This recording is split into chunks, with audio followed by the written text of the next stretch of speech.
like your channel icon, like your Yep. branding icon, and I'm deciding if it's going to be my pink lip. I don't know. I really, really, really like it. And I agree because mine's the red lip. So go Ah, girl, go those dang girl, lips. go girl. Hello and welcome to the Visibility Vixen podcast. I'm your host, Michelle Lewis, and this show is 100% geared to come alongside you, give you a huge hug, and encourage you to keep going down this crazy trail of entrepreneurship.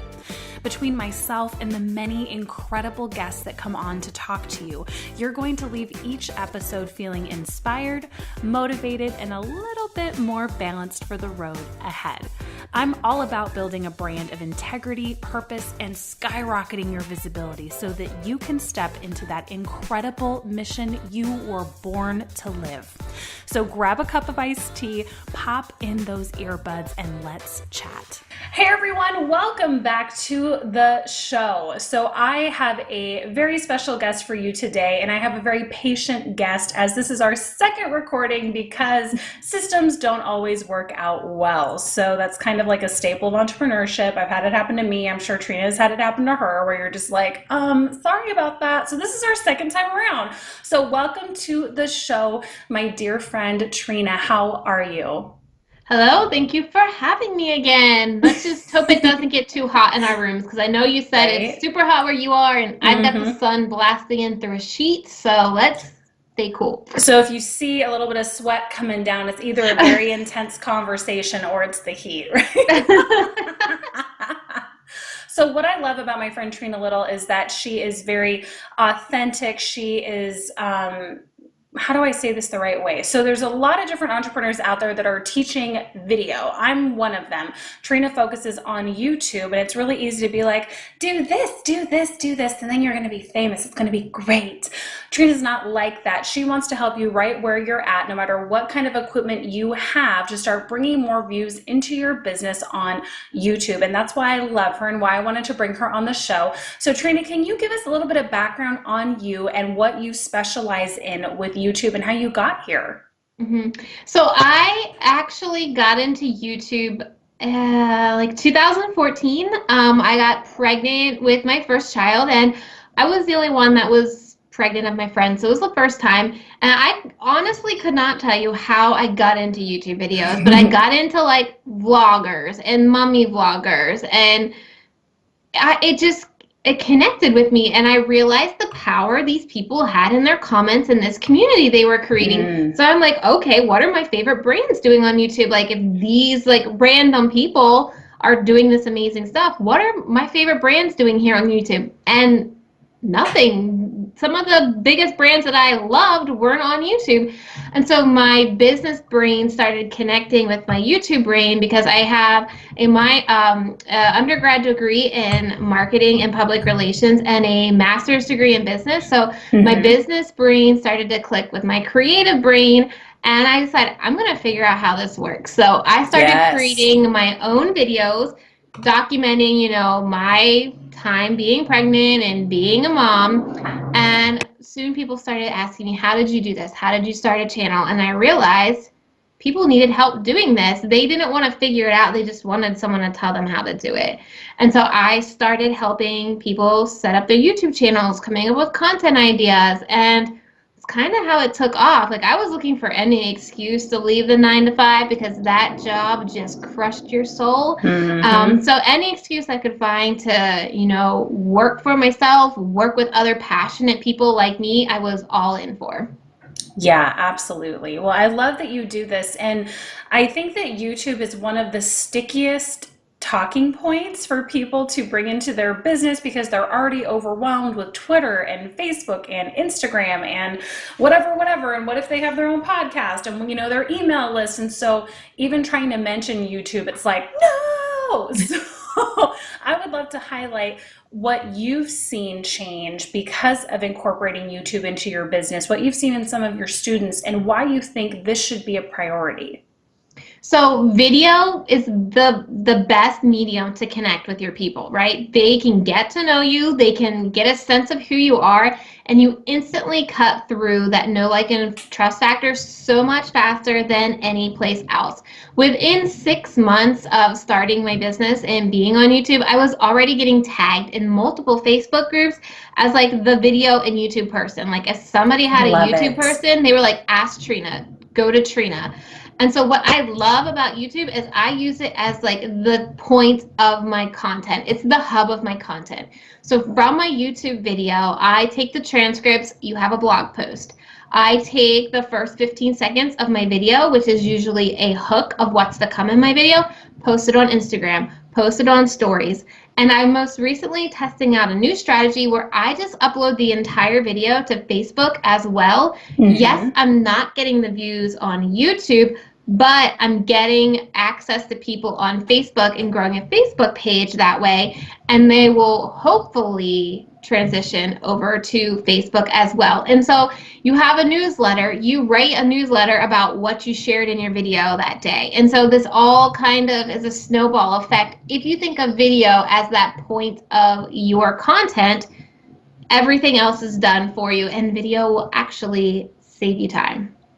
I love that you're hitting on that, because I think that there's a misconception that we have to kind of create content out of thin air and then leverage that on Facebook and leverage that on Twitter and leverage it on Instagram. And I know that I've fallen prey to that as well. And so the way that you're saying it is, let's bring that all down to start with this educational video where you can reach people right where they're at, and then formulate that into Instagram, Facebook, Twitter, email responder. And I think that's a great way to think of it, because then if you're putting yourself on a time limit of, okay, I'm going to make 2 videos a month, let's be really generous here, then you can one video a week.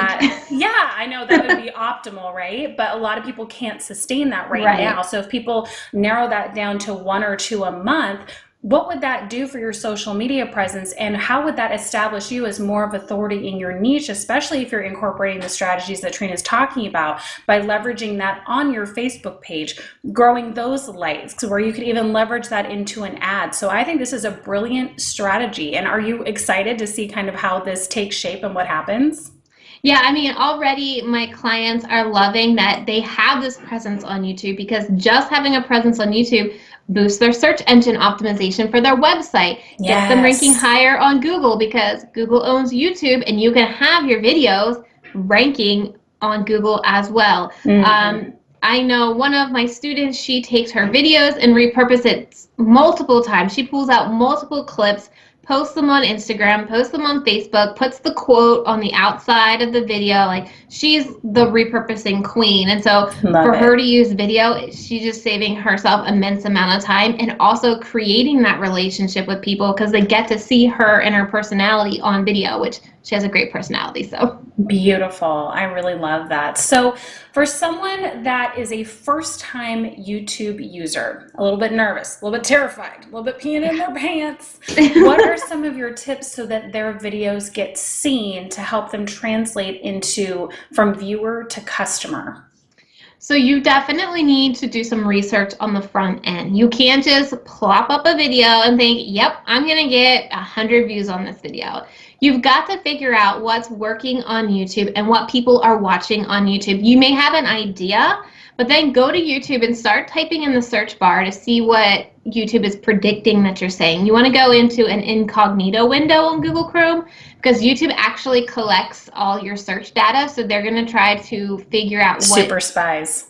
Yeah, figure out what you're saying. Yeah, based on what you're normally searching. So you want to go into an incognito window where they don't have any information on you, and see what those actual phrases are that people are typing in. Those are the video ideas you want to do. And then the biggest thing is thumbnails. And I know thumbnails were important, but I'm not a graphic designer, and let's face it, I don't have time to do thumbnails. And so I was just usually like pointing to the side, putting like some text up. You don't want to repeat the title of your video in your thumbnail, because people can already read the title. Interesting. You want to put some kind of complementary text on that thumbnail so that they work together and make that make people want to click on it. So more recently this week, I started a new thumbnail strategy. I actually am testing out bringing a graphic designer onto my team to also help my clients. And I've gotten a significant amount of comments on my new thumbnails. And it's because I don't get the graphics of thumbnails, but thumbnails are what makes people watch your videos. You could have a Hollywood producer take all their best equipment and you could have the best content in the world in that video, but if they're not enticed to click, no one's going to watch it. So that thumbnail is just so important. And I've heard multiple times that creators who are doing well on YouTube spend twice the amount of time on their thumbnail than their actual video content. Wow. Holy smokes. And I But love I mean, that you're once you talking get like a about this. template, it's easier to plug in, right? Right. And so now that my graphic designer has that template, we can change out the color, change out the photo, and so have an idea going forward. It's not recreating the wheel every single time. Right. And I love that you're hitting on this because my strength is more of the video shooting. That's my background. I'm from a Hollywood background, so that's very easy for me. But I've made that same mistake. Like listeners, I am making this mistake right now as we speak, where I haven't put a lot of energy into thumbnails because I just select the screenshot and do all the SEO and do the right title and fill everything out, but I haven't put a lot of attention into thumbnails. So I think that it's really important that you're chatting about this. And TRENA just released a video talking about this more that I am going to link below. So be sure wherever you're watching this or listening that you check that out, because I think this is a really important differentiator. And if you're not able to spend a lot of money on advertising, you're doing this more ninja style, you need every tip that you can get to get more people looking at your stuff. So I love that you're talking about this. And the only thing that I want to highlight to go back to is opening an incognito window. A lot of people may not know how to do that, so be sure to Google on whatever device you're using because it's different for PC and for Mac. Yeah. But I totally agree with TRENA. It's a great thing to do. That's how I test all of my funnels to make sure that they're working. So it's a great thing for you to just put into your cap as a tip for later. So I love it. And I don't want you to get wound up on this like thumbnail. Oh my gosh, like it has to be this amazing piece of art. It doesn't. Get started with what you can do, but make a customizable thumbnail. Even if it's just you with some text on it, start there. I mean, I've been able to grow my channel doing that, but I know I can do better if I really focus on that thumbnail. But I've been doing it just one-man team over here, and creating the thumbnails that I was doing before was easy for me to create, and it still stood out, but I knew I could do better. And so get started where you can and where you have time to, so that you can then level up once your videos start working for you behind the scenes. Yeah, so let's chat a little bit about the thumbnails. So are you taking like just a still photograph of yourself? Are you taking a still of the video you shot? Like how are you doing that strategically? So prior to this week, I was doing, so when I finished my videos, I would kind of stand to the side and just like pose or point and then take those screen captures from that video. This time I planned in advance. I knew what my video was going to be, so I looked on YouTube to see what thumbnails people were using for that, like for that title or that content idea. What were people doing? What were they doing in those thumbnails? What videos were getting more views? Was it because the thumbnail looked better? And then I kind of batched all of my photos for my thumbnails in one day. Cool. And so what I did is I just set the self timer on my camera, because having an actual photo is a little bit better than taking a screen capture. Totally. So I just used the self timer. I kicked my husband and my kids out of the house for the day and set up different shots that I planned in advance that would show some type of emotion or some type of result that they would get if they watch this video. And so that's how you're really going to connect with somebody. Cool. I love that. So once they've done the research, they've shot the video, they've uploaded, they've done their thumbnail, things are going great, right? Now we have the nerves of title, description, and keywords. So what are some of your tips to help ease their pain and give them a little bit of direction moving forward so that this can be a smoother process?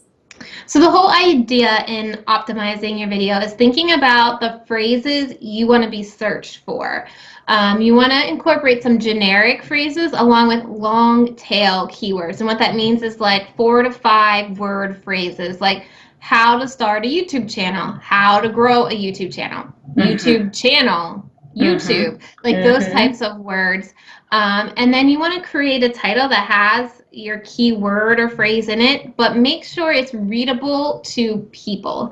YouTube can read at about a 6th grade level, so it doesn't. You don't have to format that video title for a robot because YouTube can already tell what you're talking about. So you want to make sure it's enticing to your viewer, and then just making sure you're using those keywords in your description box and in your titles so that you can give YouTube the extra metadata to know where they should recommend your videos. We're talking about that, and I was talking about my podcast. I was talking about how I put my different main points, and I'll lay them out that I'm talking about in the video, and I'll also put the full clickable links. Do you feel like that is a good strategy for people to be a little bit more elaborate with their description? Because I find I get more involved with entrepreneurs that put a little bit more effort into their description in terms of commenting or liking or subscribing than just like one sentence. Yeah, you definitely need to put more content in that description box. Cool. So I want to know, what are you working on right now? What are you excited about? What's coming up for you? So I got this new strategy that I'm planning. I'm also working on some additional products for people to really get started with YouTube. I know it's a scary process. I want to try to help as many people as possible because that's what I love doing. And I'm also thinking about expanding, like what can I do to make me a one-stop shop for video? So thinking about what that looks like in the future and where I want to take it in 2018. Oh, yes, exciting.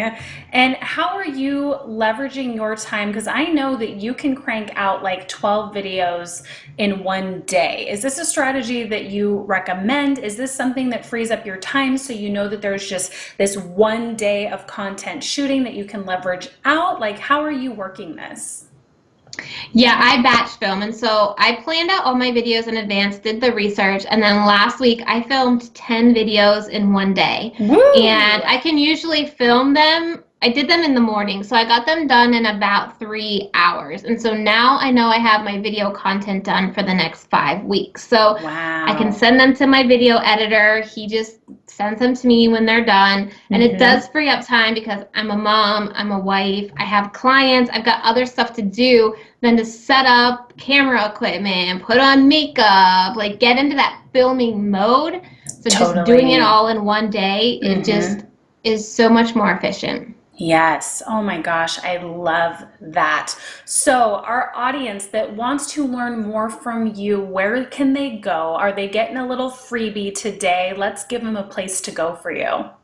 So you can get my YouTube channel checklist, which will make sure that you have your channel set up right so that it's ready to go, so it's successful when you launch it. And it's 10 steps. And if you go to TRENALITTLE.com/channel checklist, you can get it for free. Perfect, guys. I'm going to link all of this below. I highly recommend this strategy because things ebb and flow in our industry. And it's like how Periscope was really, really hot. Then it was Facebook Live, which has been really, really hot. But now the retention for Facebook Live is starting to go down. So I think that it's smarter as you're building your list and putting your name out there to really leverage YouTube, because even though you don't own the platform, you do own those views in terms of people can constantly be going to that same video and it's not getting lost in your feed where they'll never see your live stream again. So be as smart as you can about this. Start putting some effort into this YouTube channel and let Trina know how it goes. I know she would love to hear from you. So any parting advice, my dear, before we wrap up our podcast today? Just that YouTube is the second largest search engine in the world, and it's owned by the first, which is Google. So play nice on both platforms, get rewarded. It is a no-brainer. Okay, everyone, we will see you in the next episode. And Trina, thanks so much for stopping by today again. I really appreciate it. No problem.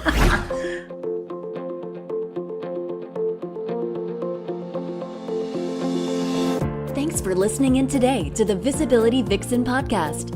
Subscribe now and share with a fellow Vixen who wants to start building their visibility. For more fire in your life and brand, visit visibilityvixen.com.